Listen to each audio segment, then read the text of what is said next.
आजच्या या आंबेगावच्या वार्षिक यात्रेच्या निमित्ताने कुस्तीच्या आखाड्यासाठी उपस्थित असलेले सर्व कुस्तीप्रेमी आणि ज्यांनी मला या ठिकाणी या कुस्तीच्या कार्यक्रमाला बोलवलं असे या आंबेगावचे सर्वच यात्रा कमिटीचे सदस्य, मी त्यांचे मनापासून आभार मानतो।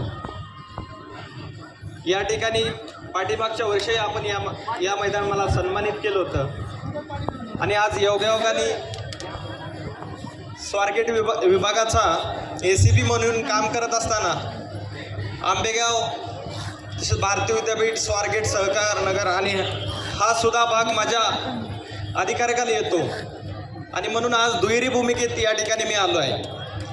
ते खरं तर या लाल मातीपासून लहानाचा मोठ होत असताना आमचे वस्ताद हरिश्चंद्र बिराजदार काका पवार यांच्यामुळं आज या ठिकाणी इथपर्यंतचा प्रवास मला शक्य झाला।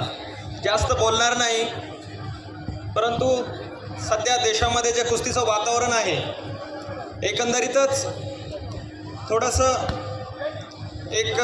त्याला आपण म्हणू कुणीच जर नजर लागली आपल्या कुस्तीला आणि महाराष्ट्रामध्ये तीच परिस्थिती आहे।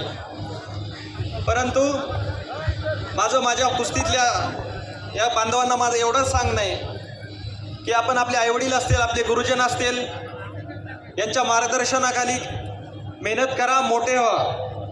कृपया कुस्ती खेळत असताना कुठल्याही शॉर्टकट किंवा कुठलेही स्पष्ट सांगतो कुठलेही डोपिंगचं असेल, इंजेक्शन असतील, स्टेरॉइड असतील, असल्या कुठल्याही गोष्टीचा वापर आणि उपयोग करू नका। कारण की आपण एक पैलवान एक मर्यादित कालापर्यंत आपण या ठिकाणी खेळतोय, त्याच्यानंतर एक पुढचं जे आयुष्य आहे एक समाजामध्ये एक चांगला नागरिक म्हणून आपल्याला जगता आलं पाहिजे। म्हणून ह्या गोष्टी टाळता आल्या पाहिजेत।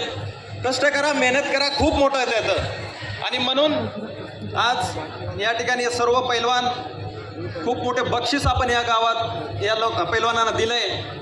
मी मनापासून आभार मानतो आंबेगावच्या या यात्रा कमिटीचं आणि सर्व या पंचांचं। या ठिकाणचे आमचे सर्व स्नेही बेलदरे कुटुंबीय असतील, दळवी असतील, त्याच्यानंतर सर्वच वासवंड असतील, यांनी पहिल्यापासून मला, तसेच कोंढरे परिवार असतील, सर्वांनी खूप प्रेम दिलं आहे आणि यापुढेही आपल्या सर्वांचं सहकार्य राहील अशी या ठिकाणी मी अपेक्षा व्यक्त करतो आणि माझे 2 शब्द संपवतो। धन्यवाद। जय हिंद।